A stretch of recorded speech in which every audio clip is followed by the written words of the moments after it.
All right, 7:09 now at News Talk 96.5 KPEL. Welcome into Wingin' It Wednesday. Stafford Barnett is here. Good morning. Good morning. And juxtaposed in the other sort of the other side of the ring is Kevon Bordelon. I think this is going to be fun. This is going to be great. I'm probably going to turn my mic off. I got to tell you, he and I agree on something right off the bat. Uh-huh. I want old school Eazy-E, NWA, bumper music. I mean, he was pitching for it, right? Look, I'm a kid of the 80s, 90s, right? Look, I've done a lot of things here, but one of them was not turning into I just want you to know that you told me I could have whatever bumper music I wanted. Yeah. And it's falling on deaf ears. Okay, we'll see. We'll see about that. Kevon, I do want to correct you because I waited until Wingin' It Wednesday because this sort of thing is fair for me to say, you were wrong.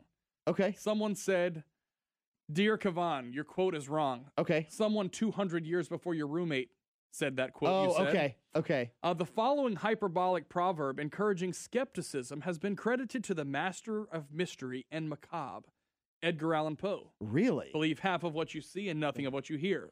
Unless you roomed with him in college. No, well, listen, I'm old. I'm not that old. Okay. You just made that comment, and you said that you read it off a comment section. Like, no, that's the last place you should ever take. Emailed me. Okay, I appreciate that. We try to learn something new every day, right? That makes it more legit. It is. It absolutely is legit. It was in an email. Anyone who's sliding into my DMs has credentials. Have I told you how many Nigerian princes I've met via email? Well, I haven't seen pictures from that trip on Facebook yet. Anyway. All right, so let's go ahead and start with the council decision last night. So 6-3, the vote to use an ordinance to move forward with the new form of government in Lafayette Parish and City. We move forward. The elections and fundraising had already started for a lot of these candidates who had kind of been moving forward, but I think with a little bit of hesitation, just a little bit to just what's going to happen. Well, now we know it is going to happen. In the fall, we'll vote on members for 2 different councils. Stafford, we'll start with you. Where are we today? Where are we going to be? And are you happy about it? Yeah, I'm happy about the way that the meeting went last night. You know, here's a couple of truths that I don't think get hammered home enough. And there's some people probably know this already, but I want to make sure people know. The Attorney General issued an opinion. It's purely an opinion. Non-binding. It's non-binding, not required to cite law or anything else. And let's be clear. The opinion that he cited yesterday goes against previous opinions that have been made by the AG. Throw that out, right?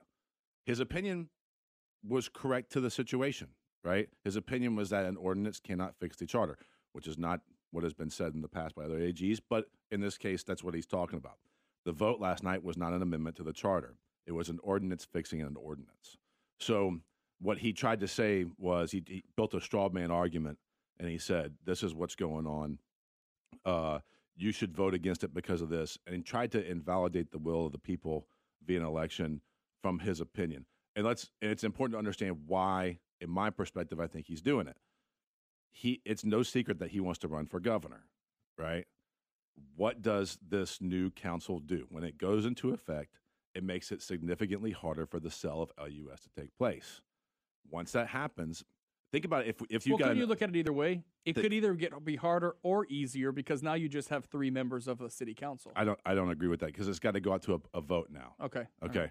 So all that being said, Jim Bernhardt's a billionaire, and I've warned people for a year now since we knew that Joel was trying to get this done that a billionaire trying to get his hands on something like this can put a lot of money into an election, and the Attorney General knows that. So I'm glad that this council last night made the decision to protect LUS. I thought the whole thing from the Attorney General, look, it took 4 weeks to get an opinion from Jeff Landry on whether or not Brian Pope could continue to rip the taxpayers off to pay his attorney fees. And we're going to talk about Brian Pope in the next segment. Right. But then miraculously turned it around in a day. We had somebody, if you go to the meeting video, 2 hours and 58 minutes, gets up there, Michael Lunsford, who's not a citizen of the parish, doesn't own property of the parish, and who is paid by political money. His bills are paid that way. That's how he makes a living. Got up there and said, I've been talking about it with Jeff Landry for 2 weeks. That is not the way it's supposed to work. And on top of all of that, when the Attorney General makes a ruling that specifically affects a community, tradition has it that whoever's working in the AG's office gets with the community and says, hey, I'm working on an opinion for you there. We want to get your side of the story. You know what didn't happen in the past 48 hours? That never happened. Nobody from the AG's office called Paul Escott. So it's purely political. and I'm sad to see. And look, this isn't the first time Jeff Landry's weighed in politically in Lafayette, and it's not going to be the last time either. All right, Kavan. So you lived in Lafayette for quite a long time, and this is a big change. It's been deconsolidation though, probably for as long as you've lived here. So I moved here in December of '96, so it's been a consolidated government since day one, since the day I set foot. But I've also lived inside the city limits of Lafayette my entire time here in Lafayette. So for me, and as a general citizen, the perception of what goes on, and we talked about this the last time I was in because this topic had come up. You sometimes look around and go, okay, so Lafayette, just look at the sheer numbers. Lafayette's going to drive the dollars, right? When you look at where money's going to come from to run the government for contributions, and you start looking at the outlying areas and how that gets distributed, there's going to be conflicts of interest created in any consolidated government in that way, right? My biggest thing, and I said this before and I'll say it again, the people voted on this, right? This is a scenario where you had an opportunity to ask Lafayette Parish, the city of Lafayette, hey, what do you want? We know what they want. We know what the vote was. The vote was deconsolidate. Now it's up for the people who got elected to find a way to do what the people elected them to do and what the people voted for. I'm glad they've found a way to do it. The inner workings of who, what, why, at this point, to me, I'm glad that we have an understanding, but now it's irrelevant because the people have spoken. So you got to do what the people have instructed the government to do, and that's kind of my view. And when I say it's irrelevant, the reality is it may be relevant, and I get your point, Stafford. I get the underlying point, but in the end, it's not going to matter because we've got the path moving forward. We had the voice of the people. To me, that's the end of the story. So is it really a win for the voice of the people? Oh, yeah, 100%. It shouldn't have been. Look, there's been attempts by special interest groups, including the mayor, to get this invalidated. The mayor tried to get the council to get an attorney general opinion when he could have asked for one himself. And then when pressed on it, sits there and goes, I haven't made up my mind. It's pure cowardice from his perspective and an inability to lead at that point. And one of the biggest problems I have right now is that he's not preparing the government for the split. He needs to be doing that work right now, and he's not getting it done. And do you think, because Kavan and I talked about this earlier, now we're in an election year, so any move made is going to be made under how does this help my chances of being reelected? Do you think it's purely coincidence that the ditches next to Johnson Street didn't get dug until an election year? Think about the biggest points of areas that are starting to get worked on. We're starting to see road overlays and major areas that were held out until now. I'm not saying that that's a shot against Joel, but that's how politicians do things.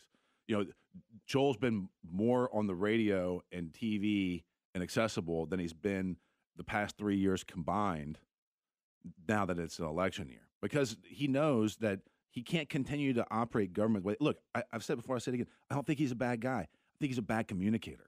And because he doesn't communicate, he doesn't get out in front of issues, he doesn't explain his perspective, or in the LUS situation comes out and says that the people don't know what they're talking about, you just kind of lose faith in him. We said it before. We'll say it again. These decisions now, at this point in the process, should be logistical and should be worked out in an effort so that the citizens who empower the government get the most benefit out of their investment. Instead, because of the timing of this, the decisions are now going to be political. It is the nature of the beast, and you can't avoid it. You can't get away from it. We're jacked up as a species, right? This is just the way it's going to be. Yeah. Yes. Agreed. All right, it's 7:19. Coming up, we're going to talk about another race that's ahead. It's going to be the race for sheriff. Yesterday, lots of information about a poll going around where Brian Pope might be testing the water. Talk about that coming up on Acadiana's Morning News. 7:23 now. Listen, News Talk 96.5 KPEL. If you don't get me some hardcore rap, we're going to make you freestyle before the end of the. Well, at least you understand? We've got a little Russian hairband going. Come on. Well, you will freestyle. I'm going to lay down some realities for you. When you sit on this side of the board, you can do what you want. You can say what you want. You can take as long as time as you want. But this is Wingin' It Wednesday, and you're on that side of the board, so you'll play by my rules. I'm in the hot seat. Yeah, the hot seat. Anyway, come on, Bordelon, still here with Stafford Barnett. All right, so let's talk about this. So, it kind of spread everywhere. By 2 o'clock yesterday afternoon, there were stories all over the place about this robocall poll that had gone around.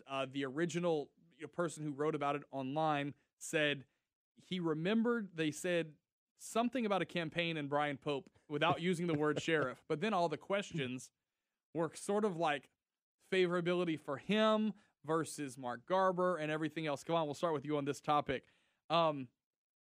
It just sort of seems like this is a bad idea all around. I mean, like, maybe if you wanted to run for sheriff of, like, maybe Livingston Parish, they may not know you as much.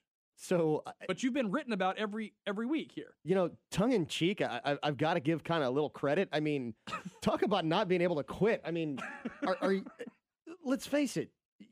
You would think that when it came to priorities in life and kind of what you're dealing with, that maybe there's something else that's like an taking up agency. a little bit. Well, just taking up a little bit more of your time and a little bit more of your concern, as opposed to saying, "Hey, look, I'm going to throw myself out there again." Right? There seem to be some other things that maybe he's dealing with. Right? To think that you're going to go out there and throw yourself out there. You know, my interesting take is this. And I say interesting take. I guess I'm trying to label myself as interesting, which isn't really a good. Yeah, probably just mediocre take that everyone else has on Facebook. But I would absolutely agree. Facebook take. My question would be this: what does it say to think that the voting block is out there potentially for this to even be a consideration, given kind of where we are today? Right? I mean, when you look at the general public, and I've always said this, and it's a challenge to see who gets to be informed, what they're paying attention to. I mean, so many of us are paying attention to, and this will tell you the level of attention that I pay. The Kardashians, they're probably like 25 minutes ago, right? But so many of us are paying attention to the Kardashians and Survivor and all this other reality TV that's not reality TV, and Instagram and who's selling what on Instagram and doing this and all this, to think that, oh, I'm just going to vote for that name because that's name recognition, right? To think that somebody's out there who's not informed, who may not necessarily research who and what they're going to vote for, that's, to me, where we really need to focus our attention to go, okay, am I going to go vote for it? Look at Congress, right? And we'll take this up a level. Go look at the criminal records of the United States Senate and the U.S. Congress. It is absurd when you think about the people with felony convictions, with felony guilty pleas that are serving at the federal level. Still serving. Yeah. So there is an aspect, though, Stafford, where people like a comeback story, and they also, no. I'm just saying. No. I'm just saying. Politicians have used this forever. They like the underdog story. Well, some would call Brian Pope an underdog because we're having this conversation right now. Was he an underdog in jail for a week? I'm just. Was that a power bottom? How does that work? I'm just laying it out there for you to opine. So, first off, I'd like to say, Amy and Alwyn, I love you, and you did great work trying to get this guy recalled. And I want to touch on a couple things. The poll that he's running is being done via cell phone, and it's being done in person. Political polls cost money, and the most expensive one to run is in person and via cell phone, especially if you have a large sampling size. So somebody has put some money behind this. One of the questions in there is, do you support the fact that Garber releases illegal immigrants after 48 hours? I kind of thought this was an old issue that from like the last campaign. It's not a real issue, and I'll tell you why. Garber gives ICE 48 hours to come pick up illegal immigrants. Okay, up until recently, it was illegal to hold an illegal immigrant over a certain amount of time because we have due process laws and the Constitution. Okay, the percentage of immigrants that ICE comes and picks up is 100%. They don't have anybody who gets released. If they think that they're an illegal immigrant and they find out they are, ICE comes and gets them. So even if that's his policy to give them 48 hours, yes, they are coming to get them. So you got to remember, like, how Brian Pope got into all this mess. Brian Pope's campaign was managed by Joe Castile. Joe Castile convinced Brian Pope to get up on stage in uniform and push for somebody to beat Mark Garber, his buddy, who's now the sheriff in Scott. The police chief. The police chief in Scott. Mm-hmm. There was a public records request submitted by a newspaper. He failed to do that. Then he got held in contempt. He failed to do his community service hours. Then he became a felon. We literally just passed a law. We voted on it statewide. In the fall, yep. To say that if you are a felon, you cannot hold office. Okay, and it's important that I bring up 5 years. 5 years. Yes, Yeah, 5 years after your sentence is and he's got 17 more felony charges behind this that are more of a slam dunk than what he's been hit on already. And we're going to know about that next week when sentencing happens. Right. So the reason I bring up Joe Castile is probably one of the dirtiest politicians there is in Louisiana. He runs Joel Robideau's campaign, and he ran Brian Pope's campaign. And he's the type of person that put out disinformation about D. Stanley, and he put out about Mark Garber as well. He successfully unsealed Mark Garber's divorce records, claiming that there was going to be some sort of terrible thing in there about Mark potentially having domestic abuse issues or this kind of stuff, which turned out to be completely not true. And this is the warning I think that Brian Pope needs to understand. He's been arrested 3 times. He's been put into the sheriff's the jail downtown 3 times. His mugshots are available via public request records, like via a Freedom of Information request. Yeah, they're out there. Yeah. His potential phone conversations with his wife all recorded, right? Every action that he made inside that jail recorded. He was on house arrest for a month. This guy, and I've said before, I'll say it, he's a criminal, right? And he is and this is my other frustration. I brought this up to Warren as well. The Republican Parish Executive Committee is the only committee in the state right now that's got a active felon on it. They said that they were going to kick him off that board, and they've apparently decided they're going to sit back and let it roll. Well, isn't their contention when he's officially replaced as marshal? Whatever their contention is, they said when he was a felon, yeah. when they said we don't have felons on the board, and they haven't kicked him off. They've got some house cleaning they need to do. They need to get him off of there.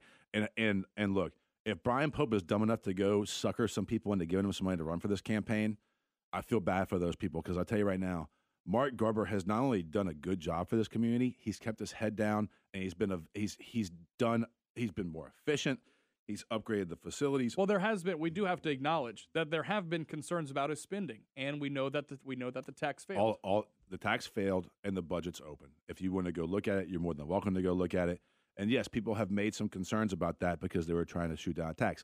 You got to remember what else was shut down right there. The same guys who were doing that are the same guys who shut down the rural fire tax that cost everybody's mortgages to go up if you live in unincorporated parts of the parish. And that's the contention right now, is that it's not a good time in history to pitch a new tax. Just watch where you're getting your information from when it comes to his apparent bad spending, right? You want to wrap this one up for us? Well,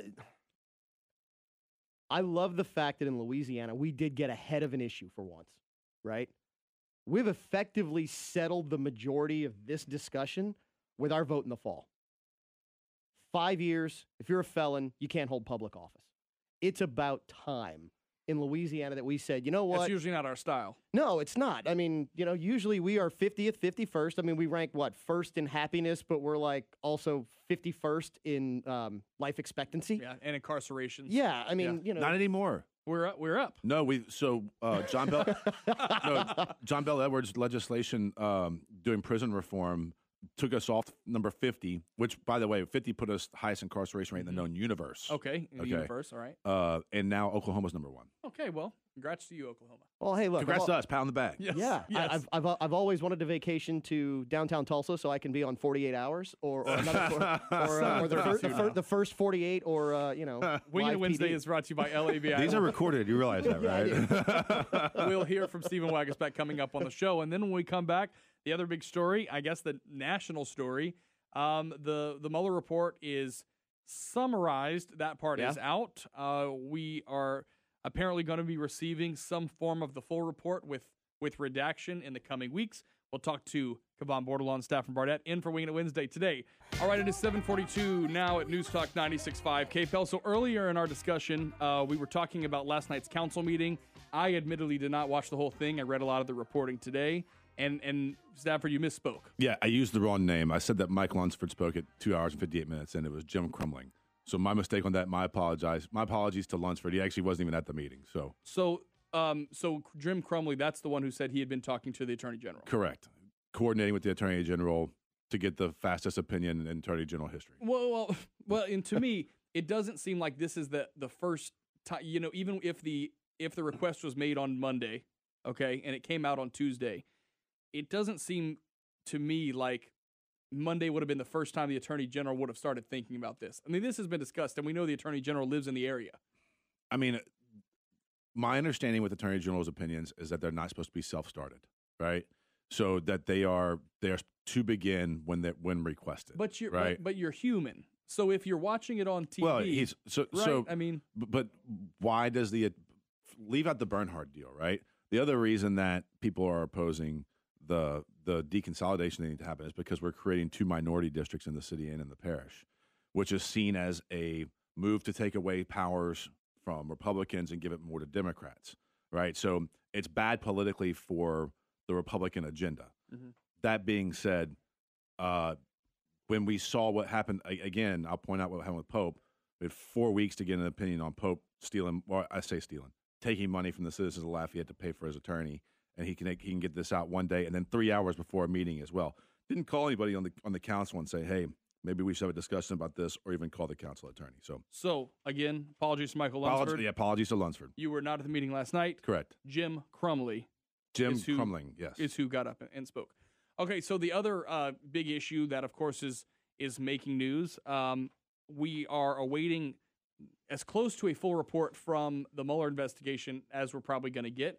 I know there are probably a lot of uninvolved people who were questioned and let go, so maybe that's what's happening. But we're operating on the basis of the summary from Attorney General Bill Barr, which said there was no collusion within the Trump campaign, but that he couldn't exonerate the president on the obstruction charges. So that leaves this big old wide gaping hole of where people are. I've said this, and I say this to politicians who are running for office all the time. If you leave a vacuum, what ends up coming out and what people come up with in their mind is 10 times worse than what usually happens, because it's just a lack of information. Stafford, where are you on where we are at this point, and what does it mean? I think if there was collusion, Cohen would have brought it up. I mean, Cohen was given every opportunity when he was testifying. About his former attorney, Michael Cohen? Yeah, when he was testifying to throw that out there. My interpretation is that I think that Barr worded that memo very specifically because he knew that the Congress is going to want to know whether or not Robert Mueller suggested charging the president with obstruction of justice. I think that once you take into account the idea that he was operating under the guidelines that you can't charge a sitting president, the DOJ can't charge a sitting president, that it makes sense as to why Mueller punted and said, hey, Congress needs to decide on this. So, look, the report needs to be released. I think it's going to be released. If you remember when Bill Clinton was impeached, we had a 450-page report. And pretty X-rated, if I remember right. It was salacious. No doubt. On the president getting oral sex, right? Mm-hmm. So I think this is a little bit more significant than that because, with the Cohen revelations of campaign finance fraud and potential potential fraud in the organizations with how they move that money around. And then all the other things, the fact that Stone was sharing polling data with I think Konstantin Kalimnik and a couple others. So I think that report's going to be big. I think that it's important that Barr and Rosenstein redact the important information or the stuff that protects the way that we gather data. Yeah. And then turn around and get out to the public. Other thing to keep in mind, Barr was the Attorney General during Iran-Contra, right? And all these people who say that that this current administration is the worst thing to ever happen, or that they're doing some of the worst stuff, forget that George Bush pardoned a bunch of people who were moving drugs or moving guns and drugs all over the United States, and literally were responsible for the mowing down of civilians in Central America. So, Kavan, do you kind of chalk this up, or would you kind of chalk this up? Then I want your opinion on the whole thing, but to the fact that we are so set on what we're dealing with right now, no matter what we're dealing with, no matter if it's a breakup we're going through or the job we have, that everything is the worst it's ever been. Oh my gosh. Well, I mean, watch the narrative. How will I survive? Watch the narrative on basically anything that comes out. It is the worst ever, the best ever. I mean, marketing has done a great job to affect not only consumer habits, but also political habits.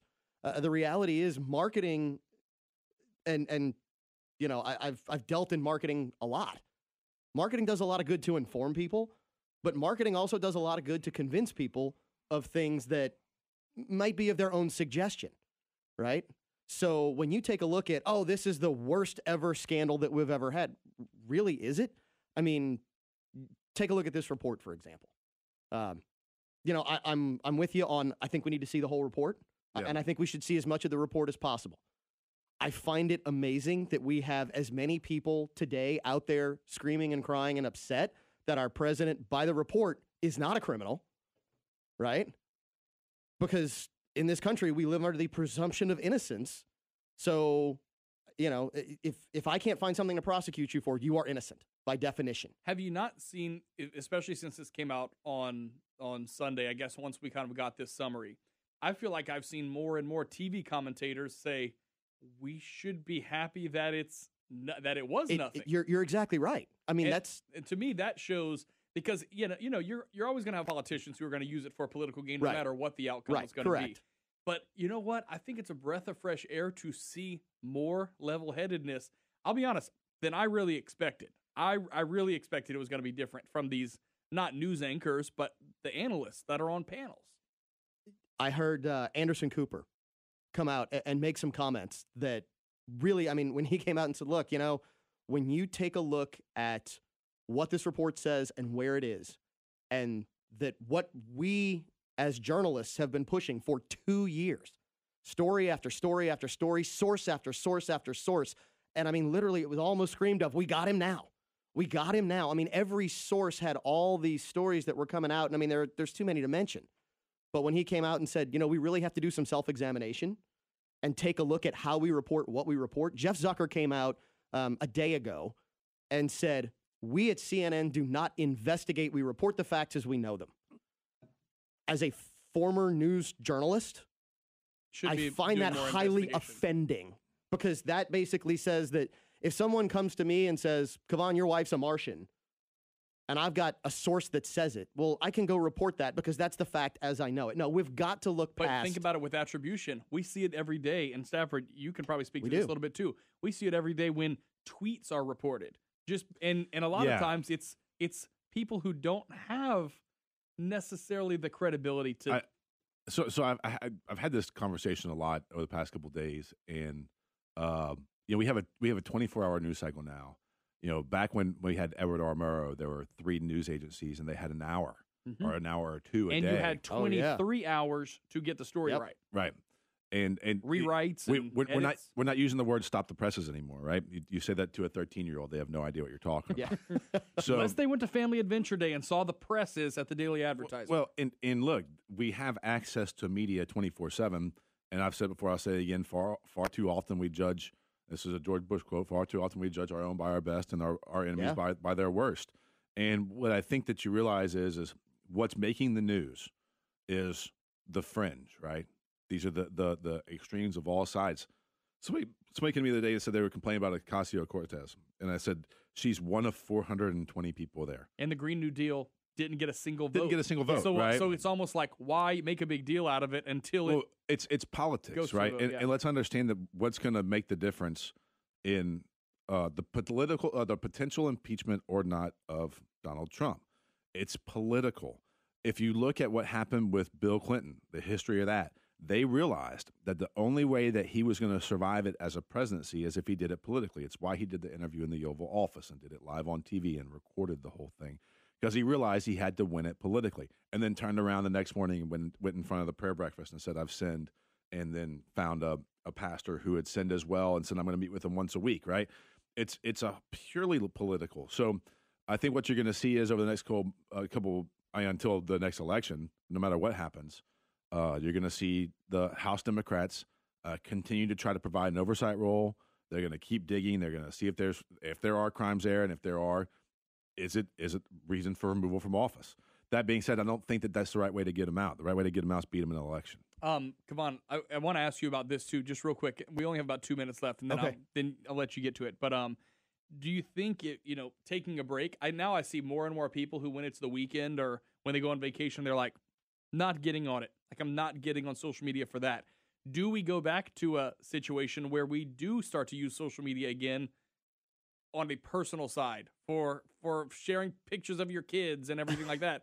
Are we going to turn off on the politics? So I hope so.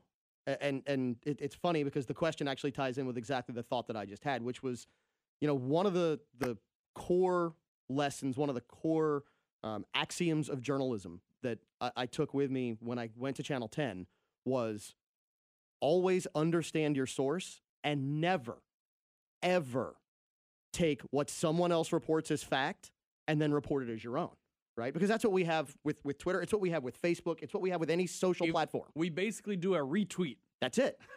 Yes. And our news, and I'm going to use those big air quotes again, our news journalists are creating news stories by retweeting what someone else has put out there instead of saying, you know what, let me check this before I go out and let me understand it before I can look forward to it. So I would hope that we go back to Facebook being a connection that is personal. It's my family, my friends, those people that you want to associate with without an overall agenda. Stafford? I think we've discussed this a lot here, and I think it's been brought up, and hopefully everybody knows what a dopamine loop is by this point. But if you look at what's happening with Facebook, young people are leaving it in droves, and old people are joining it in droves. And you're seeing a lot of people move to Instagram for that same purpose. Like they just want to see pictures, share pictures of their kids. And they don't want to. I don't think I've ever even had maybe Instagram doesn't allow it. They don't want to hear their racist uncle opine about like. I don't even think I've ever even seen a political sponsored ad within Instagram. I'll tell you, I don't, because I don't think you can buy ads there. It's still owned by Facebook, but I'll tell you, I've so proudly, and I wear this as a badge of honor, I've been banned from the KATC Facebook page. Oh, what? I cannot comment there. But on the every so often I get on the comment section. This Jussie Smollett thing was there yesterday, which I really don't care about either way. It's unfortunate that everything that happened. It's another celebrity who got around the law, but in my opinion. I'll be damned if people aren't just super empowered to post racist stuff. Well, you know the comment section. And unfortunately, guess what? We live in a town where people know who you are. Yeah, with your name on it. It never surprises me. 3-degree separation. Yeah, guys, thank you so much for coming in. Thanks for having me. It's good to see you. Do I get to come back next week? It's the first week of the month next week. It is the first week of the month. Bernie's gonna be back. You know, she's in charge of the schedule, so we'll see how it goes. Hope so. I hope so too. We'll see how it goes. Kavon Bordelon, thanks also for being part of the conversation as well. Look, this Pleasure is why. meeting you. We love to have this. We can have our disagreements, but then we take the headphones off. Sorry, you don't have any, Stafford. We will take our headphones off, and guess what? We would be really fun to have a drink with. Listen, all of us together. Rob is lying through his teeth after the last show. We got in the hallway, and he swung at me. and he said it was involuntary and that I drove him to a point of rage. I missed, and now I have a window in my office, which is great. So there you go. I also think that what we found out today is that, to your point, the fringes get a lot of the coverage. Yeah. But I think the fringe is sexy. It is. It's outrageous. But reasonable people agree on a lot more than they realize. Oh, yeah. And the whole, the polarizing arguments of Jussie Smollett and Russian collusion and all that. And sorry for bringing this up, but the fastest growing party in the United States is the No Party Party, right? Oh. NP. And it's like that for a reason. No party. Now we have somebody running for mayor who's no party. 7:56 now at Newstalk 96.5 KBEL. Thanks to our friends at LABI, Louisiana Association of Business and Industry, for bringing you Wingin' It Wednesday each and every day. Coming up, UL nursing students are in the house and unrelated, but we'll drink wine from Romicelli. Stay with us.